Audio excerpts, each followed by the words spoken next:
Berdoa,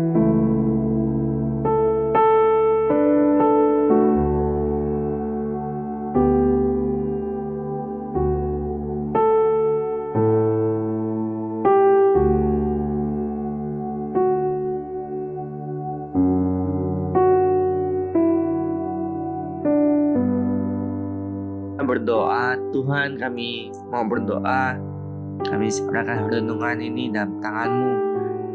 Dalam nama Tuhan Yesus kami berdoa, amin. Hari ini kita belajar hikmat CS keputusan. Amsal 4 ayat 10 sampai 27. Hikmat dihasilkan melalui suatu keputusan yang diikuti dengan satu kedisiplinan seumur hidup.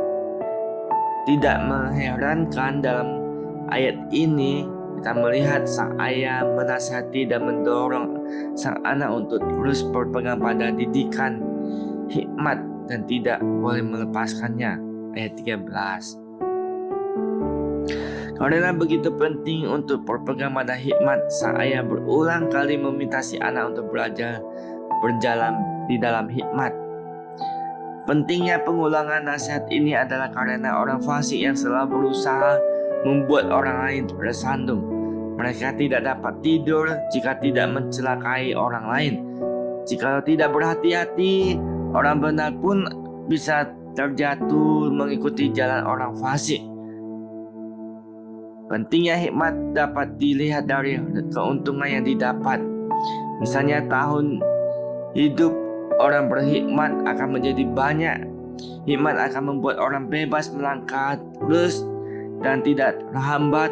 Hikmat akan memimpin orang hidup pada yang Tuhan kehendaki dalam hidupnya. Yang terpenting dalam menjalankan hikmat adalah menjaga hati dengan segala kewaspadaannya. Dalam ayat 23a, hati dalam konsep Ibrani pada pusat keberadaan seseorang, mencakup akal budi, perasaan, dan kehendak. Hikmat bukanlah respon yang bersifat secara lahiriah saja, melainkan perkataan dan tindakan yang lahir dari hati seseorang, dan dari situlah terpancar kehidupan. Sebagai proses dalam menjaga hati, seseorang harus menjaga mulut yang serong. Tidak jelas apakah yang dimaksud dengan perkataan sendiri atau mendengar perkataan dari orang lain, atau mungkin pun dua-duanya yang dimaksud.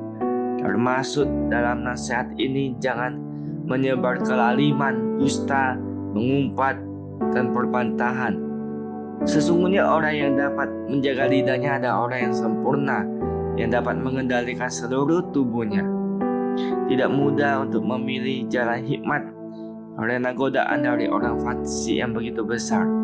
Namun kita harus terus berpegang dan berteguh pada hikmat, karena hanya dalam hikmat itulah kita beroleh hidup yang berkenan kepada Allah. Kita berdoa, Tuhan mohon berikan kami hikmat ya Bapa. Dalam nama Tuhan Yesus kami berdoa. Amin.